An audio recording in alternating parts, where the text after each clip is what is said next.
اللہ تعالیٰ نے جو اپنے بندوں کو احکام دیے، اللہ تعالیٰ نے جو ہمیں دین اور دین اسلام دیا، وہ تہذیب اور شائستگی کا نام ہے۔ نماز میں ہم با ادب طریقے سے نہا دھو کے، غسل کر کے، صاف ستھرے کپڑے پہن کے، خوشبو لگا کے آتے ہیں۔ چیخنے چلانے کی اجازت نہیں ہے نماز میں، میلے کچیلے کپڑے پہننے کی اجازت نہیں ہے، اور ایک ڈسپلن کے ساتھ صفوں میں صف بنا کے کھڑے ہوتے ہیں۔ ذکر جب ہم کرتے ہیں تو اللہ کے نبی نے جہرن ذکر کو پسند نہیں کیا، آہستہ اللہ کا نام لو، آہستہ، تاکہ دیکھنے میں دیوانے نظر نہ ہو، آہستہ ذکر کرو۔ زکوٰۃ کا نظام دیا، انتہائی شائستگی کے ساتھ پیسے نکال کے کسی غریب کے ہاتھ میں تھما دو۔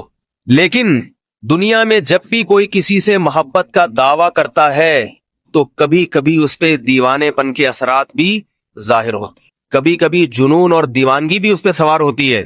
ایسا محبوب جو ہمیشہ ڈسپلن سے آئے اور ایک نظم و ضبط کے مطابق اپنی محبوبہ کو ٹائم دے کے واپس چلا جائے، ایسے محبوب سے محبوبہ کو تھوڑے دنوں میں نفرت شروع ہو جاتی کہ محبت میں بھی نظم و ضبط نہیں چھوٹتا ان کا۔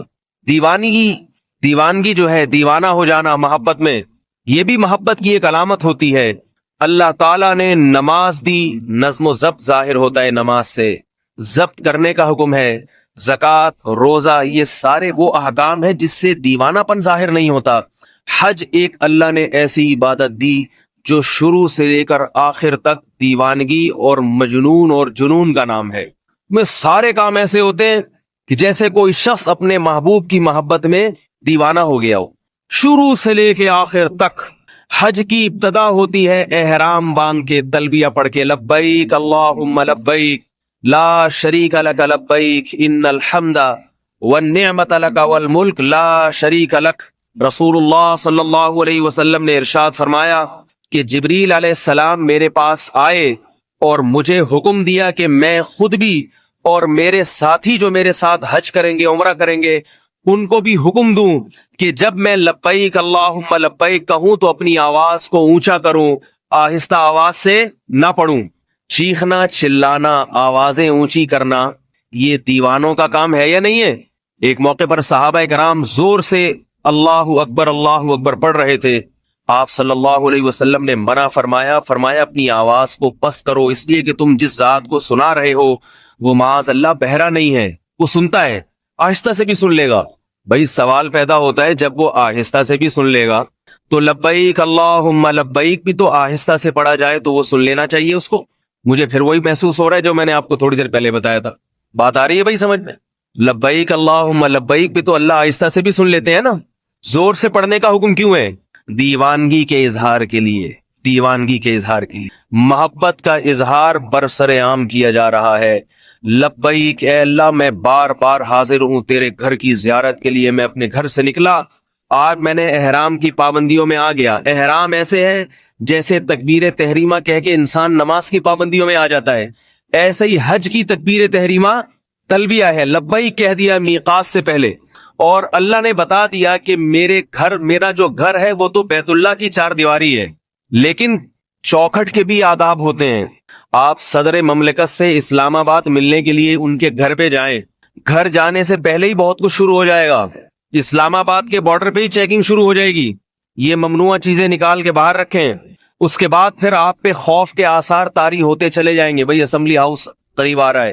اللہ رب العزت کا گھر بہت سیدھا سادہ چار دیواری، نہ اس میں صوفے، نہ اس میں سونا، نہ چاندی، کچھ بھی نہیں ہے۔ بتا دیا میرا گھر ہے، جس کو قبول کرنا ہے اسی طرح کر لے، جس کو قبول کرنا ہے، ماننا ہے اسی طرح مان لے۔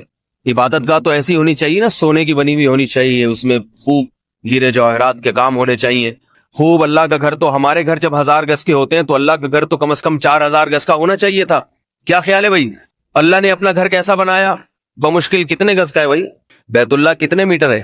چند میٹر ہے، چند گز ہے، یعنی اتنا پلاٹ اگر ہم یہاں خریدنا چاہیں تو غریب سے غریب آدمی بھی آسانی کے ساتھ خرید سکتا ہے۔ پھر اس میں ڈبل منزلہ نہیں ہے، ایک ہی منزلہ ہے، چار دیواری ہے۔ ابراہیم علیہ السلام نے تو گارے کی مٹی سے بنا دیا تھا کچا، بارش آتی تھی دیواریں گر جاتی تھی، اتنا کچا گھر پھر دوبارہ بنایا جاتا تھا۔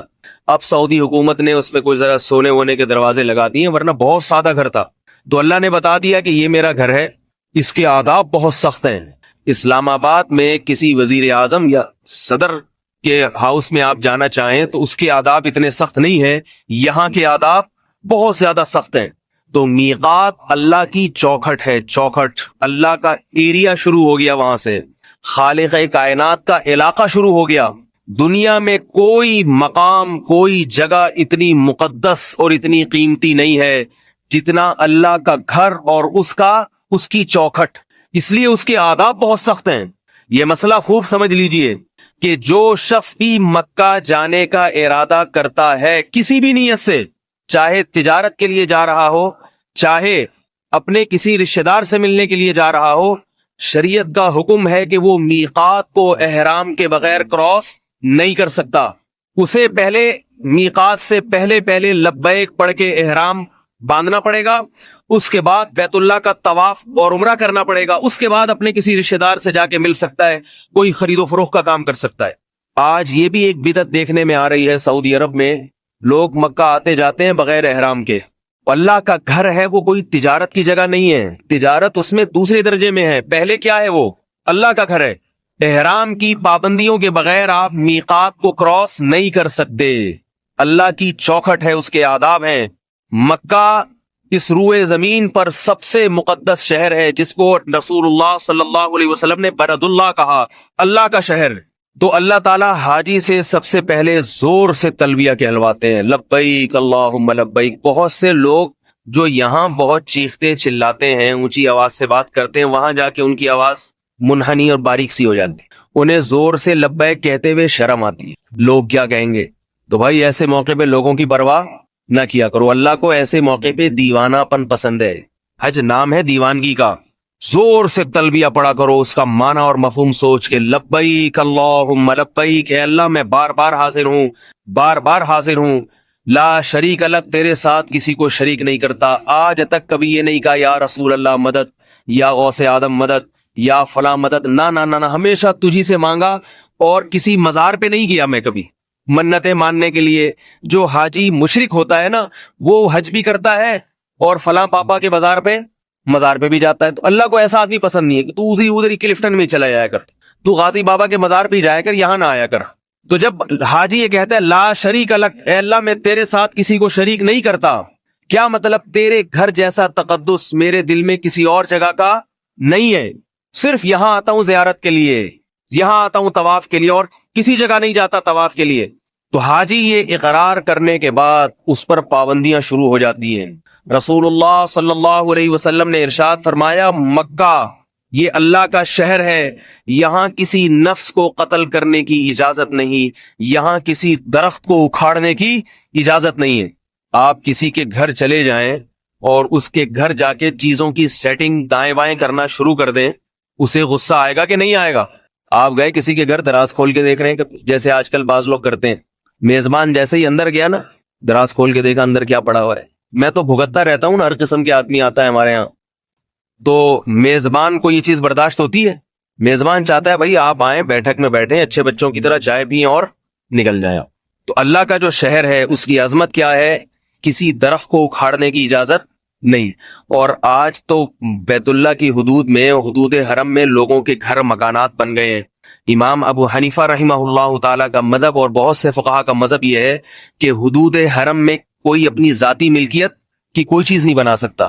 جیسے مسجد اگر کوئی چاہے کہ مسجد میں کونے میں اپنا ایک ذاتی کمرہ بنا لوں، کیا اجازت ہوگی اسے؟ یہ تو وقف ہے. تو فرماتے ہیں حرم اور اس کی حدود یہ وقف ہے اللہ کے لیے. اس میں اگر کوئی کمرہ یا رہائشی چیز بنائے گا تو حاجیوں کے لیے، ذاتی نفع کے لیے نہیں بنا سکتا. جاتے ہی سب سے پہلے مجھے اس موقع پر وہ امرؤ القیس کا شعر یاد آتا ہے. امرؤ القیس ایک بہت بڑا عاشق گزرا ہے لیلا کا، اس کے اب بڑے قصے سنائے جاتے ہیں. لیلا مجنون جو تھا نا، اس کا یہ امرؤ القیس ہی تھا. تو امرؤ القیس ایک شعر کہتا ہے، امر من الدیار دیار لیلا وقبل ذا الجدار وذا الجدار وما حب الدیار شغفن قلبی ولكن حب من سکن الدیار. کہتا ہے کہ اے لوگو، میں جو لیلا کے گھر کے گرد گھومتا ہوں، چکر لگاتا ہوں، جس آدمی کو محبت ہوتی ہے نا، اس میں دیوانہ پن بھی جھلکتا ہے تھوڑا تھوڑا.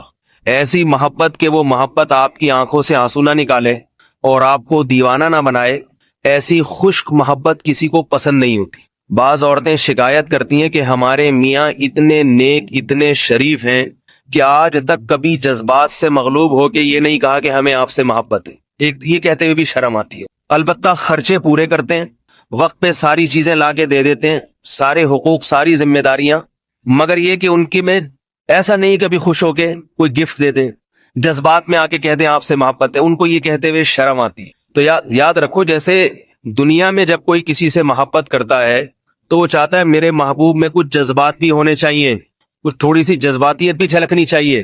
تو اللہ بھی یہ چاہتے ہیں کہ میرے بندوں میں کچھ محبت کے جذبات بھی ہونے چاہیے.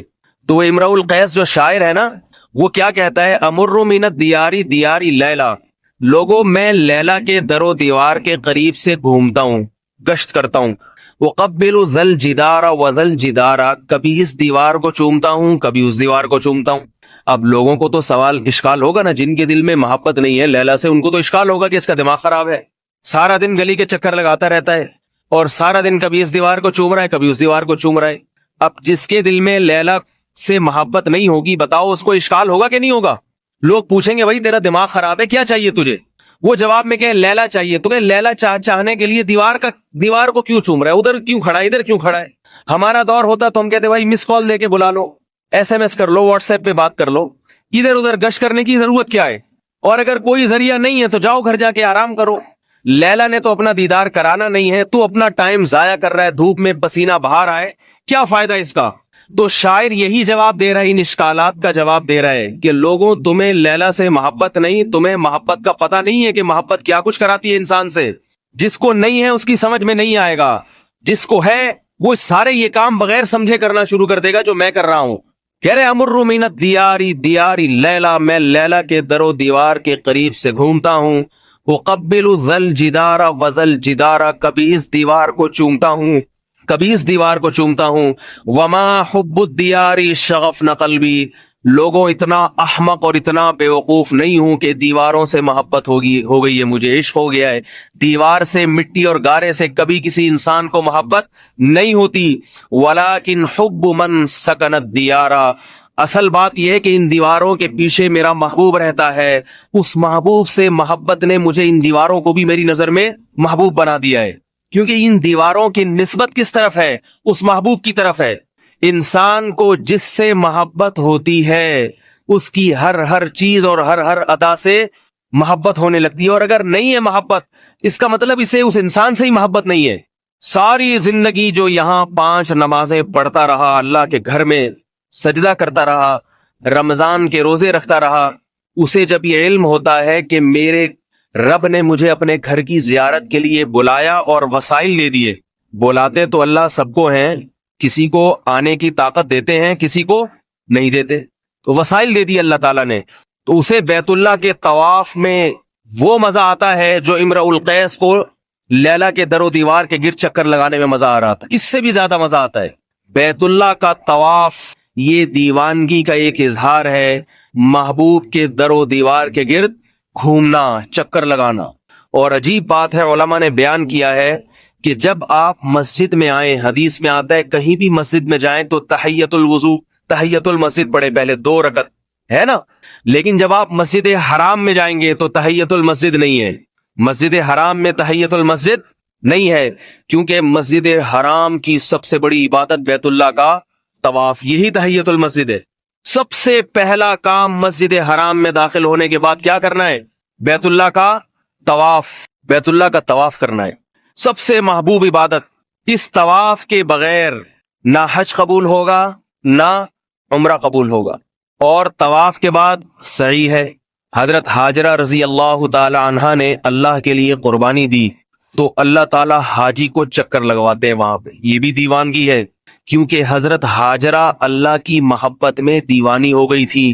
کوئی عورت اپنے بچے کو کسی کی محبت میں جنگل میں رکھنے کے لیے تیار نہیں ہوتی. آج تک آپ نے کسی محبوب کو دیکھا؟ یہ جو بھوک ہڑتال کرتے ہیں نا, یہ چپ کے کھا رہے ہوتے ہیں, بھوک ہڑتال کر کے بیٹھے, جب کیمرے کے سامنے بسکٹ نہیں ہوتے, باقی جیسے ہی کیمرہ ہٹا چلو بھائی شروع. مرتا کوئی نہیں ہے, کسی کی محبت میں بھوک سے مرنے کے لیے کوئی تیار نہیں ہوتا. حضرت حاجرہ اپنے دودھ پیتے بچے کے ساتھ بیت اللہ میں موت کے لیے تیار تھی، موت کے لیے۔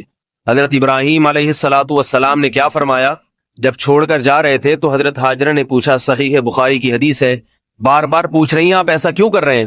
حضرت ابراہیم علیہ السلام جواب نہیں دے رہے۔ فرمایا صرف یہ بتا دیں کہ یہ آپ کی طرف سے ہے یا اللہ کی طرف سے؟ تو حضرت ابراہیم نے فرمایا اللہ کی طرف سے۔ حضرت ہاجرہ نے فرمایا اذا لا یضیعنا، پھر اللہ ہمیں ضائع نہیں کرے گا۔ اللہ کو حضرت ہاجرہ کی قربانی کتنی پسند آئی، صفا اور مروہ کے پہاڑ پہ دوڑی ہیں تو حاجی کا حج قبول نہیں ہوتا۔ محمد صلی اللہ علیہ وسلم بھی صفا اور مروہ کے پہاڑ پہ دوڑے ہیں، حضرت ابو بکر بھی دوڑے ہیں، حضرت عمر بھی دوڑے، حضرت عثمان بھی، حضرت علی بھی، عبداللہ ابن مسعود بھی، عبداللہ ابن عمر بھی، بڑے بڑے صحابہ، تابعین، امام ابو حنیفہ بھی، امام شافعی بھی، امام احمد ابن حنبل بھی، امام مالک بھی، امام بخاری بھی، امام مسلم بھی، جنید بغدادی بھی، شیخ عبد القادر گیلانی بھی۔ کوئی ولی اللہ ایسا نہیں ہے جو بیت اللہ کی زیارت کے لیے گیا ہو اور حضرت ہاجرہ کی طرح پہاڑ پہ اس نے دوڑ نہ لگائی ہو، کیونکہ اس کو معلوم ہے کہ میرا حج اور عمرہ قبول نہیں ہوگا جب تک کہ میں یہاں چکر نہیں لگاؤں گا۔ کیوں میرے بھائی؟ اللہ بتاتے ہیں کہ اللہ کے ہاں قربانی کی قدر ہے، قربانی کی۔ ایک عورت نے اللہ کی خاطر اپنی اور اپنے بچے کی قربانی دی، اللہ نے اس کی قربانی کو کیسا اللہ نے اس کی قربانی کی قدر کی ہے۔ تو بیت اللہ جب صفا اور مروہ کی بھاجی دوڑ لگاتا ہے، چکر لگاتا ہے، اس کے دماغ میں یہ تصور ہونا چاہیے اور یہی تصور رکھ کر اس کو وہاں دعا مانگنی چاہیے۔ طواف کے دوران کوئی مسنون دعا نہیں ہے، کوئی مسنون عبادت نہیں ہے، طواف خود ایک عبادت ہے۔ لیکن صفا اور مروہ پہ چکر لگا کے جب آپ کنارے پر پہنچتے ہیں، رسول اللہ صلی اللہ علیہ وسلم نے اس موقع پر بہت لمبی لمبی دعائیں مانگی ہیں۔ ہم نے اپنے بزرگوں کو، اکابر کو دیکھا ہے اور سنا ہے کہ صفا اور مروہ پہ اتنی زیادہ دعائیں مانگتے ہیں کہ جب تک ان کی ٹانگوں میں درد نہیں ہو جاتا اور چکر آ کے گرنے نہیں لگتے، اس وقت تک وہ دعا مانگنا ختم نہیں کرتے۔ کیوں؟ وہاں اللہ کو یہ واسطہ دیا جاتا ہے کہ اے اللہ یہ معمولی مقام نہیں ہے، یہاں تیری ایک بندی نے بہت بڑی قربانی دی تھی۔ اور دیکھو اللہ کی حکمت دیکھو، اللہ چاہتے حضرت ہاجرہ نے جب قربانی دی، ابراہیم علیہ السلام انہیں چھوڑ کر آ گئے، اللہ اسی وقت پانی کا چشمہ پیدا کر سکتے تھے کہ نہیں کر سکتے تھے؟ قربانی تو ہو گئی، شوہر تو چلا گیا چھوڑ کے، ہو گئی قربانی، یقین آ گیا اللہ کو کہ بس یہ موت کے لیے تیار ہیں۔ لیکن اللہ نے حضرت ہاجرہ کو پریشانی میں ڈالا، چکر لگوائے ان سے۔ کیوں؟ اللہ بھی اپنے بندوں سے جذباتی محبت کرتے ہیں، اللہ بھی اپنے بندے کو تھوڑا تڑپانا چاہتے ہیں، اللہ بھی اپنے محبوب کو تھوڑا سا تکلیف میں ڈالنا چاہتے ہیں۔ کیوں؟ اللہ بھی یہ دیکھنا چاہتے ہیں کہ میری محبت میں یہ ذرا دیوانہ تو ہو، پاگلوں کی طرح دوڑے تو صحیح۔ اللہ کو بھی مزہ آتا ہے اس سے، اللہ بھی یہ منظر دیکھ کر خوش ہوتے ہیں، ورنہ اللہ کے لیے کوئی مشکل نہیں تھا۔ ادھر حضرت اسماعیل نے رونا شروع کیا، ادھر اللہ تعالیٰ چشمہ پیدا کر دیتے۔ 7 چکر لگوائے اللہ نے حضرت ہاجرہ سے صفا اور مروہ کی پہاڑی پر، اور ان کے صبر کا امتحان بھی لیا اور ان کو آزمایا، ان کو رلایا، ان کو پریشان کیا۔ اس کے بعد اللہ نے زمزم کا چشمہ جاری کر دیا۔ 4000 سال گزر گئے ہیں، وہ چشمہ رکنے کا نام نہیں لے رہا۔ بتاؤ دنیا میں کوئی ایسا چشمہ جو اتنے پریشر سے پانی پھینک رہا ہو، اتنی طاقت اور قوت کے ساتھ؟ کوئی ہے دنیا میں ایسی ٹیوب ویل، کوئی ہے ایسا چشمہ اتنی طاقت کے ساتھ زمزم پانی پھینک رہا ہے کہ سعودی گورنمنٹ عاجز آ جاتی ہے؟ اگر وہ کنواں خالی کرنا چاہے وہ کنواں خالی نہیں ہوتا۔ اور 1 سال 2 سال 3 سال نہیں، 4000 سال گزر چکے ہیں اس واقعے کو۔ اتنا پانی حکومت سعودیہ وہاں سے سپلائی کر رہی ہے، اتنا پانی، ٹینکر کے ٹینکر بھر کے مدینہ جاتے ہیں، وہاں بھی آپ کو زمزم ملے گا۔ مسجد حرام میں ہر کولر میں آپ کو زمزم ملے گا۔ نکال کے دوسرے ملکوں میں لے جانے والے لاکھوں ہیں، ہر سال لاکھوں حاجی حج، ہر سال لاکھوں عمرہ کرتے ہیں، کتنے وہاں پیتے ہیں، کتنا لے جاتے ہیں، مگر زمزم ہے کہ اس کی روانی اور اس کی طغیانی تھمنے کا نام نہیں لے رہی۔ اسی کو اللہ نے قرآن میں فرمایا، فیہ آیات بینات، تم جب بیت اللہ میں داخل ہوگے تمہیں وہاں اللہ کی اور اسلام کی حقانیت کی واضح نشانیاں نظر آئیں گی۔ اور پانی کتنا صحت کے لیے مفید ہے، وہ کتنا مفید۔ رسول اللہ صلی اللہ علیہ وسلم نے ارشاد فرمایا کہ مومن زمزم کا پانی پیٹ بھر کے پیتا ہے، مومن زمزم کا پانی پیٹ بھر کے پیتا ہے۔ کافر پیے گا 2-4 گھونٹ پیے گا، رکھ دے گا۔ مومن کیسے پیتا ہے؟ پیٹ بھر کے۔ کیوں؟ مومن کو اس پانی سے محبت ہے۔ وہ یہ پانی اس لیے نہیں پیتا کہ پیاس لگ رہی ہے، وہ یہ پانی اس لیے پیتا ہے کہ پلانے والا کون ہے؟ اللہ ہے۔ یہ اللہ نے اپنی حاجیوں کے لیے اور عمرہ کرنے والوں کے لیے خاص اللہ کی طرف سے پیشکش ہے، یہ بھر کے پیتا ہے وہ پانی۔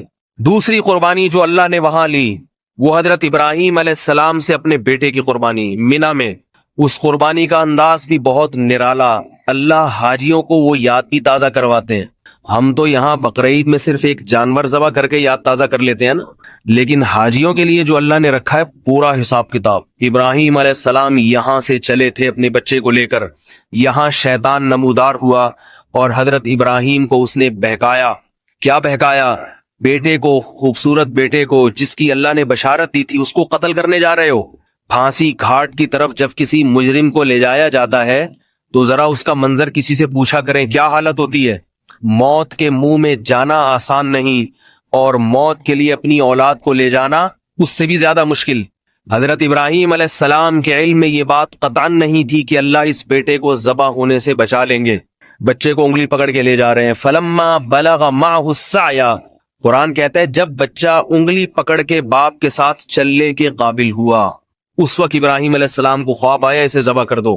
یہ نقطہ قرآن نے کیوں بیان کیا کہ بیٹے سے باپ کی محبت اس وقت جوش مارتی ہے جب بیٹا باپ کے ساتھ انگلی پکڑ کے چلنے کے قابل، اب اس کے ساتھ محفلوں میں جانا شروع ہوتا ہے۔ جب تک اس سے چھوٹا تھا تو وہ ماں کی آنکھوں کا تارا ہوتا ہے، باپ تو اسے دور کرتا ہے۔ دیکھا ہوگا نا اپنے باپ بچے کو پیار کرتا ہے، جیسے بچے نے کچھ کیا لو بھائی اماں کو پکڑا دو، ٹینشن کون پالے؟ ماں پالے۔ لیکن جب وہ کیا ہوتا ہے، بچہ انگلی پکڑ کے باپ کے ساتھ چلنے کے قابل ہوتا ہے، پھر باپ کی آنکھوں کا تارا بنتا ہے۔ اللہ فرماتے ہیں فلما بلغ معہ السعی، جب وہ بچہ انگلی پکڑ کے باپ کے ساتھ چلنے کے قابل ہوا، محفلوں میں جانے کے قابل ہوا، تو اللہ تعالیٰ نے ابراہیم علیہ السلام کو 3 دفعہ خواب دکھایا، عرفہ کے دن اور بقرعید کے دن، اور اس سے ایک دن پہلے 8 ذی الحجہ کو 3 خواب آئے کہ اس بیٹے کو اللہ کے نام پہ ذبح کر دو۔ ابراہیم علیہ السلام جس مقام جب گئے ہیں جہاں چھوٹا شیطان، درمیانی شیطان، بڑا شیطان، یہ چھوٹے بڑے درمیانی نہیں تھے، یہ شیطان ایک ہی تھا۔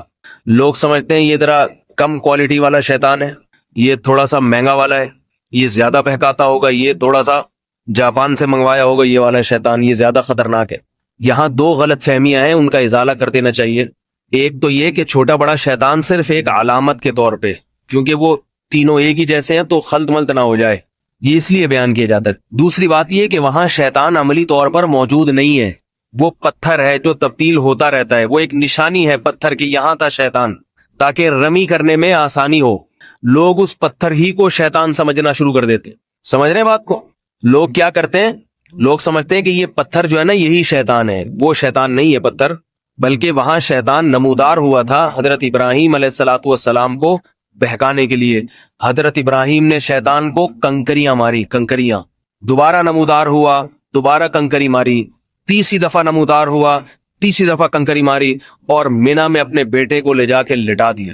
فلما اسلما وتلہ للجبین، فرمایا جب دونوں باپ اور بیٹے فرما بردار بن گئے اللہ کے حکم کے سامنے اور لٹا دیا پیشانی کے بل، اللہ تعالیٰ کی طرف سے وحی آئی، وفدیناہ بذبح عظیم، قد صدقت الرؤیا، اے ابراہیم تو نے اپنے خواب کو سچا کر دکھایا، اللہ کو تجھ سے تیرا بیٹا ذبح نہیں کروانا، اس بیٹے کی نسل میں تو محمد صلی اللہ علیہ وسلم نے پیدا ہونا ہے، یہ کیسے ذبح ہو سکتا ہے؟ یہ بیٹا ذبح نہیں ہو سکتا، یہ تو دعاؤں سے آپ کو دیا گیا ہے۔ ابراہیم علیہ السلام نے بیت اللہ کی تعمیر کے وقت دعا مانگی تھی کہ میری نسل میں ایسے پیغمبر کو پیدا کر، یتلو علیہم آیاتک ویعلمہم الکتاب والحکمہ، جو تیری آیات ان کو پڑھ کے سنائے اور کتاب و حکمت کی ان کو تعلیم دے۔ اس کی نسل میں اس پیغمبر نے آنا ہے، یہ بیٹا ذبح ہونے والا نہیں ہے۔ سب سے زیادہ برکت اسی بیٹے کی نسل میں ہوگی۔ اس سے پتہ چلتا ہے میرے بھائی، اللہ کے لیے جو قربانی دیتا ہے، جس چیز کی قربانی دے گا اللہ اس کی اسی چیز میں سب سے زیادہ برکت دیں گے۔ اگر اپنی اولاد کو دین کے لیے وقف کر دو، لوگ کہتے ہیں اگر بچے کو مولوی بنا دیا تو یہ تو کسی کام کا نہیں رہے گا، اپنے کسی بیٹے کو دین کے لیے وقف کر کے دیکھو، سب سے زیادہ برکت تمہاری اسی اولاد میں ہوگی، سب سے زیادہ برکت۔ رسول اللہ صلی اللہ علیہ وسلم نے فرمایا حج اور عمرہ کرو، اس لیے کہ حج اور عمرہ فقر و فاقہ کو ختم کرتا ہے۔ کیوں؟ حج عمرے پہ پیسہ بہت خرچ ہوتا ہے، تو اللہ نے حج اور عمرے ہی کو فقر و فاقہ ختم کرنے کا ذریعہ بنایا۔ نکاح پہ پیسہ بہت خرچ ہوتا ہے، بیوی بچے بہت خرچہ، اس لیے انسان کمارا رہتا ہے. اللہ اس کے رسول نے کیا فرمایا؟ نکاح کرو، اللہ تمہارا فقر و فاقہ ختم کر دے گا. ہر چیز میں یہودیوں کی طرح کیلکولیشن نہ کیا کرو. ہر بات میں آج کا مسلمان کیلکولیٹر لے کے بیٹھا رہتا ہے. اتنی تنخواہ ہے، اتنے بچے، ایک اور آ گیا تو ایسا ہو جائے گا، ایک حج کر لیا تو یوں ہو جائے گا. بس وہ کیلکولیشن میں لگا رہتا ہے. لادو کی فیوکا علیک. رسول اللہ صلی اللہ علیہ وسلم نے حضرت عائشہ سے کیا فرمایا؟ گن گن کے اور روک روک کے خرچ نہ کرو، اللہ بھی تمہیں روک روک کے دینا شروع کر دے گا. اللہ بھی پھر یہ دیکھے گا